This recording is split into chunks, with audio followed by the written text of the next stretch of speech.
You know, a good reminder from Genesis chapter 1, verse 3 is God always pierces the darkness, always. And the darkness doesn't last. And the high priest, the great high priest who is Jesus Christ, he puts his hands on your life and you take your hands off and you say, my life is surrendered for your purposes. I want to welcome everybody back to another episode of the Downline podcast. My name is Jamie Trussell, privileged to host this podcast for Downline and serve as the lead pastor of Redeemer Dripping Springs out here in the Texas Hill Country. We hope this podcast helps you faithfully walk with Jesus while pouring your life into others. And today we are joined by, which, by the way, his book, which I know you wrote in partnership, but I'm going to call it yours, 9 Lives about our marriage. Super impactful for my wife and I. Thrilled to talk about it today. But Greg Smalley, thanks for joining the Downline podcast. Oh, Jamie, thanks for having me. I'm excited to talk about that book. I love the content there. That's been life-changing in my own 33 years of marriage, as well as the couples we work with. So glad to be with you. Well, give our audience, for those now, a lot of our people will be familiar with you and certainly focus on the family. But yeah, why don't you give us a little bit of your background, kind of where you are, what you're doing. And I do want to tell our folks, this is going to be a part 1, part 2. So we're going to leave you hanging at the end of part 1 and get you back for part 2, because there's too much to try to squeeze it all into one episode. So just kind of introduce yourself to those that might not be familiar and where you're at and what you're doing. Yeah, I head up the marriage department at Focus on the Family. So I've been here for about 15 years. I cut my teeth working with couples. We developed a marriage intensive program. The guy that I wrote the book with, Bob Paul, 25 years ago, because we would have people who would show up to our office. So I was working at the time with my dad, a guy named Gary Smalley. Mm-hmm. And so people, just mainly guys, would show up going, hey, my wife left me. I'm not leaving until someone helps me. I need help. And so we quickly went, well, why don't we develop something as a program to really lean in and help couples who are in crisis. And so, like I said, that was about 25 years ago. It's called Hope Restored.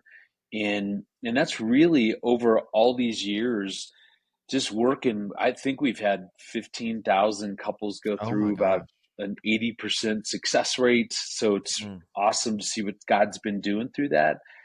But we started noticing that people, these couples, were trying to use strategies, well-meaning things that we learn in our culture, we learn within our church culture.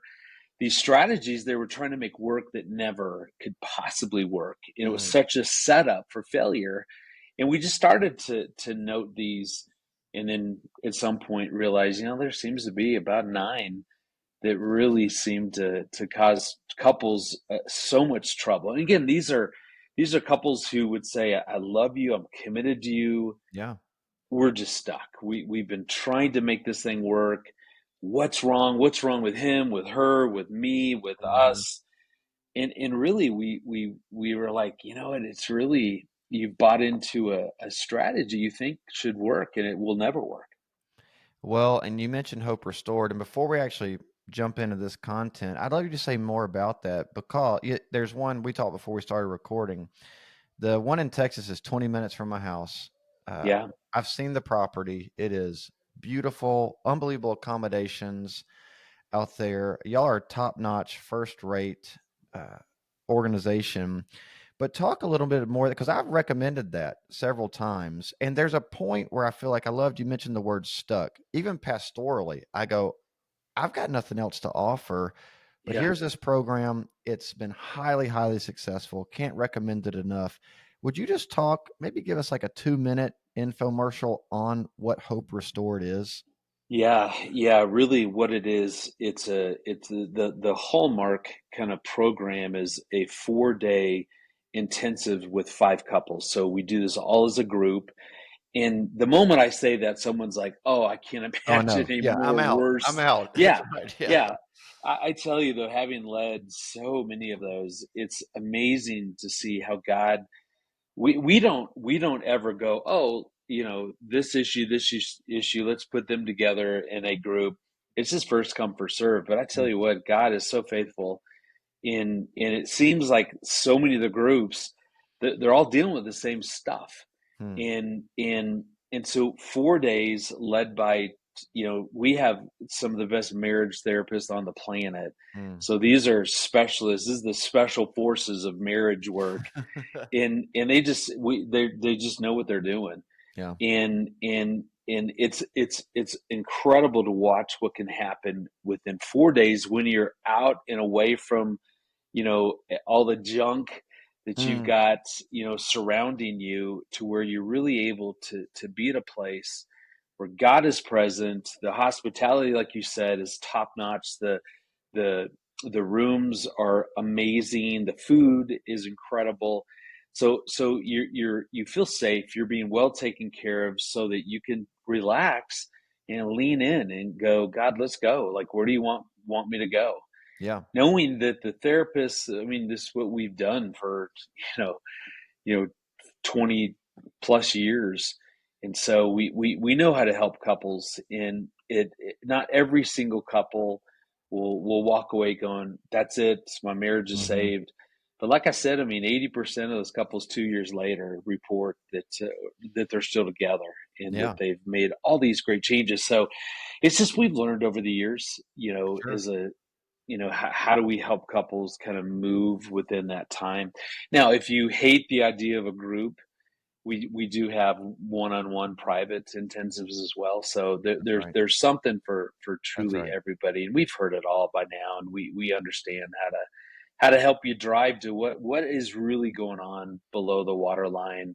The iceberg. Here's what we think is the issue, but let's drive under to see what we really don't Yeah. see. And it's incredible to watch what God's going to do in those 4 days. So I mean, the primary kind of pieces of content is, I think, if I understand correctly, kind of helping couples unpack these lies Yeah. so many of us have bought into, right? And just so our folks know, especially on the YouTube channel, this is the book we're talking about, these 9 lies. And we'll go through them in order. Lie number 2, though, Greg, we're going to camp on, which is the 1 + 1 = 1.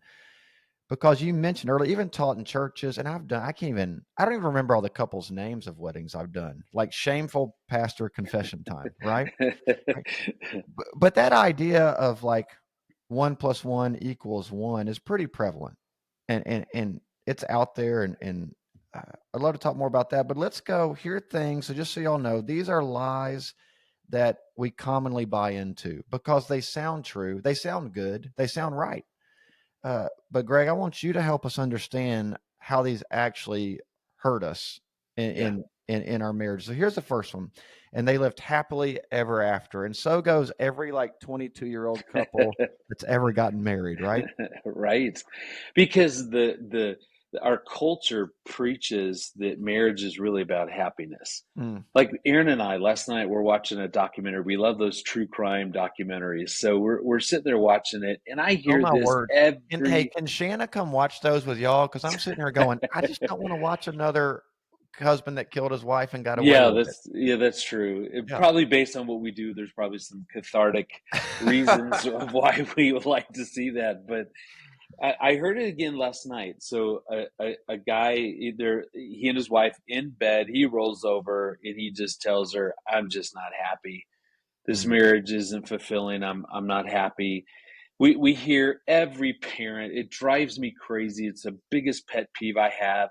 Well, I just want Johnny, I just want Susie to be happy. Mm. Nowhere in the Bible does God lay out the goal, the purpose of marriage is happiness. And Mm. I'm not anti-happy. Like For I sure. love my marriage. I love my wife. I love our relationship. I love feeling that joy and excitement and in those moments when we're having so much fun together.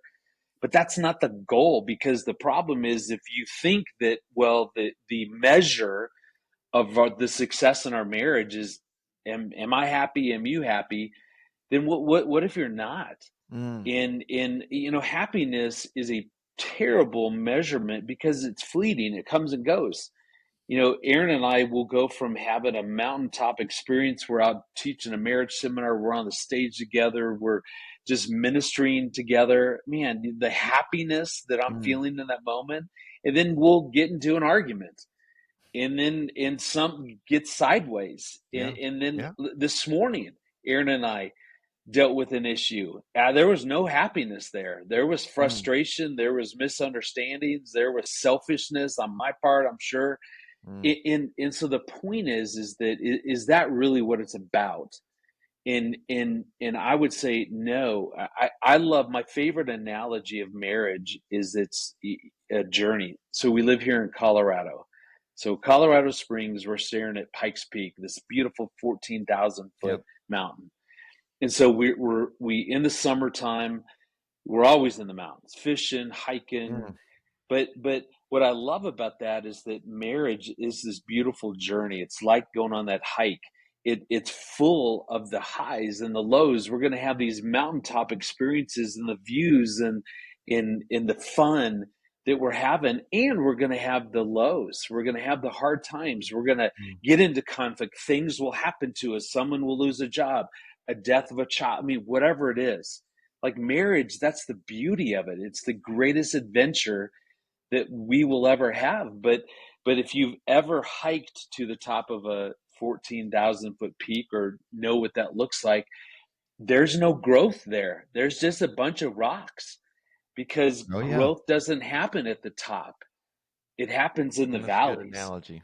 And that's the point. Like instead of me thinking, oh, well, the measure of marriage is happiness. Well, what if I shift that to seeing that because we're on this cool adventure together, it's going to have the good, the bad, and the ugly. That let me embrace the hard. Let me grow through that. Like my oldest daughter went through a divorce 3 years into Mm. her marriage. Her husband one day, I'm not happy. I'm done. I'm leaving. I've met someone else. Oh my And goodness. what was so hard about that is I had the talk as a Mm. dad, giving my blessing, saying, are you telling me that when you hit hard times, are you in this for life? Yeah, absolutely. And now Mm. that really created some almost, I was cynical, going, who cares what people say? Yeah. Like, I know Right. well-meaning people, we're going to stay together. I think the better measurement, the better look at commitment is there evidence in your life that you've reached out to get help? Do you have a Mm. mentor? Have you gone to your pastor? Have you gone to a counselor? Like, to me, that's that's the evidence of lifelong commitment, is that I am showing that I don't have all the answers, and I'm humble enough to know that. And so, look, here is how I get help. And I Yeah. think that's what I'm saying. Instead of going, let me base my marriage off of if I feel happy or not, why don't we base it off of how are we growing together on this beautiful journey Mm. called marriage, and in feeling the happiness and the excitement and the joy of the mountaintops, but Yeah. embracing the growth opportunities of the hard, looking at it going, it's all a beautiful part of the adventure. So that's the lie. The truth is that marriage is a beautiful adventure, and let's embrace that we're on this journey together. Let's just keep growing together. Well, I love so the 14er. I've done one. I've done Un Compadre, Okay, yeah, I've and done it. It's a good one. we did it like all by headlamp. We left at like 2 a.m. so we could summit Right?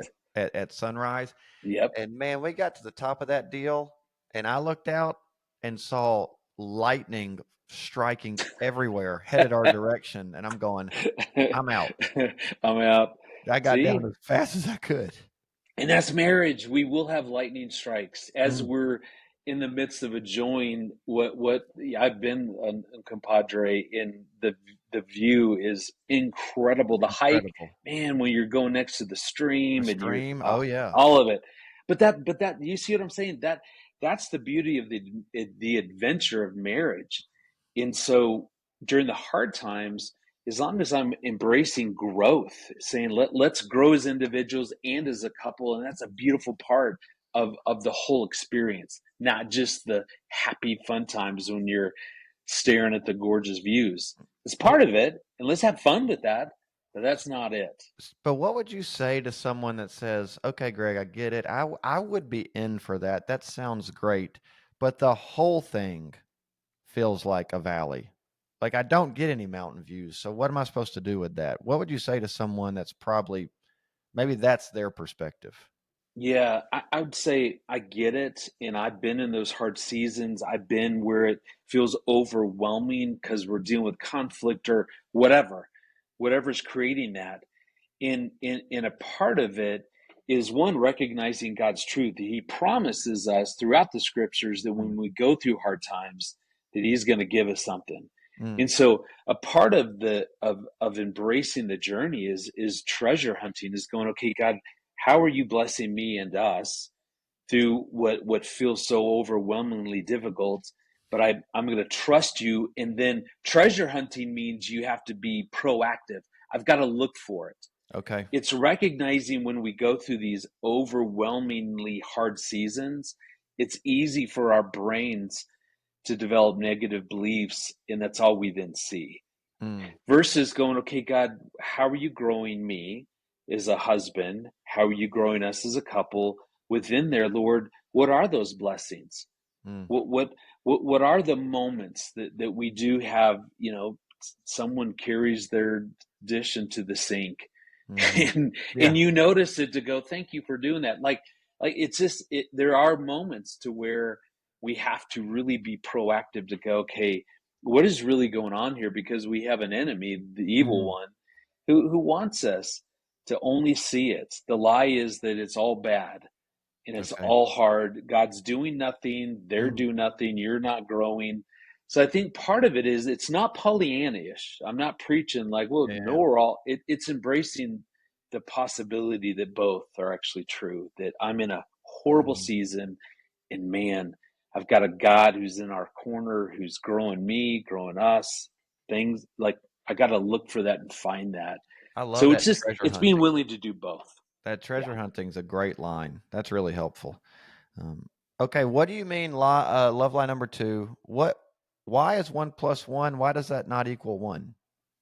So, like you were saying, so I've done a whole lot of wedding ceremonies as well.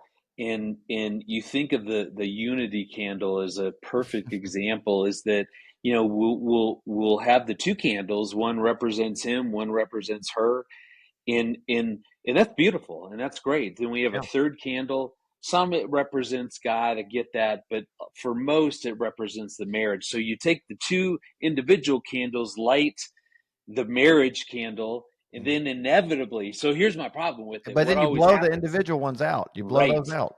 right, almost as if the two individuals, we all know that they don't cease to exist, but what Mhm. it does is it says that the marriage now relationship becomes the priority. Okay. Like we begin to idolize this marriage. Okay. And God did not send his son to die for marriages. Mm. He sent his son to die for individuals. Marriage is not eternal. We're told that there is no Mm. marriage in heaven. And so all of a sudden we're idolizing something that's not even eternal.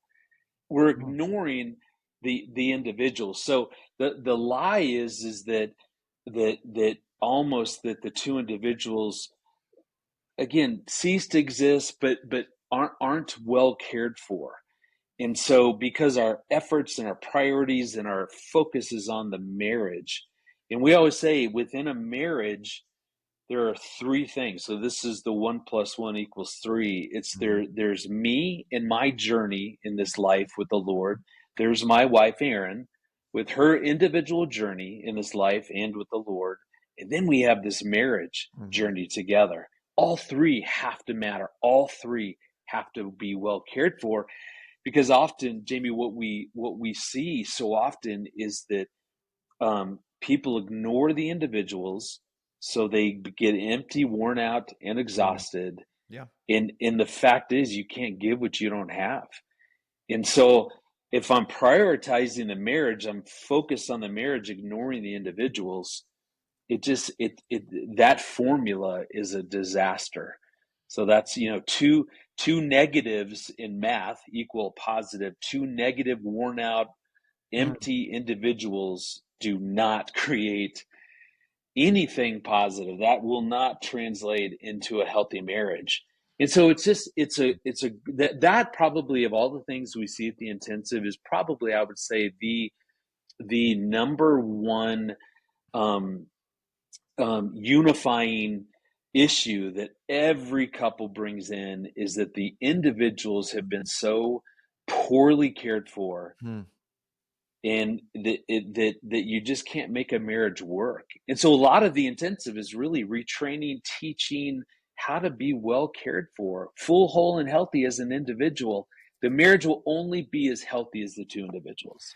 So let me tie that into, I'm going to skip 3, come back to it, because the 4th one is I must sacrifice who I am for the sake of my marriage. So how do we combine this idea of, well, okay, the call to marriage is a call to die, and I need to die to myself, and self-sacrificial love. So how do you do both of these things, right? This idea of, okay, I want to put my spouse's needs above my own. Because I just find, at least my own pastoral ministry, it's almost like an all or nothing, either or. Right. Right. And so how do you, or what kind of wisdom can you offer to help us navigate 1 plus 1, the truth is, equals 3, while also not sacrificing who I am for the sake of my marriage? What do you mean by that? Yeah. So you think about when in the Garden of Gethsemane, when the eve of Jesus's death. So he knows his calling was to give his life for us so that we could be reunited with God. So right, we all agree that we understand that's what he's sacrificing. He's the most beautiful model of sacrifice. And I love a 1 John 3:16. This is how we know what love is. Like, it's saying, here's what love is. Jesus laid down his life, so we ought to. So it's sacrifice is a beautiful expression of love, the most beautiful. What though did he say to God? He begged, he pleaded, Lord, please take this cup away from me. He's saying, I don't really want to die. I value my life enough to say, Lord, is there another way? In so that's the point, is that most Christians just focus on the sacrifice part, and they're usually trying to sacrifice from a place to where they don't value themselves. They don't care for themselves. They're worn out, empty. They're trying to give from a place of total exhaustion and emptiness. And that stems from the classic worm theology, that who am I but a worm? I'm a worthless worm. And that is not true. God sent his son to die for us because of our value that he placed within there. He says that we have value. I love you enough that I am going to send my son to sacrifice. But Jesus sacrificed from a place of, one, being full, whole, and healthy, and valuing himself. He didn't want to die, but he was willing to take what he valued himself and to lay that down on the cross and give that up for us. Sacrifice is when we take something that we possess, we own, and we value, and then we give it away. And so what we say is sacrifice is the coolest thing inside of a marriage, but it's got to be done by a person who recognizes their value, who's caring for themselves to where they have something to give. Now I'm giving this up because I value you so much. And that's why the Apostle Paul is saying in Philippians, don't only look to your own self-interest, also look to the others. In the NIV, it doesn't say that. It says just look to them, and it misses the but also part of it, which is why I like that verse in Philippians from the ESV, because it's saying but also. So it implies that you are valuable. Take good care of yourself so that you have something to then sacrifice, and then freely give that out. And then as you pour out, go back to the well, get full, whole, and healthy. Keep your, plugging into the Lord. He sustains us. It's just, we see the problem is people love to sacrifice from a place of where I don't really value myself. Therefore, I'm not really well cared for. So what am I really given? Well, and thanks for your words on that. I also wonder kind of the opposite way is I'm sacrificing because this is kind of what I'm supposed to do, but I'm doing it in a begrudging way, not because I Right, don't value me, but because I don't actually value you. right. So In the then it's like my yeah, sacrifice becomes this catalyst for your own bitterness. right, right. In part of the begrudging is that I just don't. I am so poured out, and I Mm, do such a poor job of caring for myself that I really don't have anything to give. Now you become a threat, mm, and you're an adult. I got kids and I got a job and I got fill in the blank. And now you come along with your desires that I got to now take care of. It's just that all we're saying is 100% sacrifice. That's such a beautiful part of the legacy of being a Christian that we get to do it from a place that I matter. I am valuable enough to be well cared for so that I'm given out from a place of abundance. That yeah, that's I that's a think good that's picture. godly sacrifice in action, That's a good is picture. giving from a place of total abundance because I value myself enough to be well cared for, so I can just keep pouring out and pouring out. Well, Greg, we're going to leave it right there for part one. That went quickly, which was a ton I of know. fun. So, hey, part two coming up. Come back next week, Greg. Thanks for being with us. You're welcome. I want to thank everyone for listening to this episode of the Downline podcast. Please subscribe and go down and rate us and give us 5 stars. Help us get this content out to as many people as possible as we hope to continue to equip men and women to join the Great Commission as we make disciples for a lifestyle as a lifetime.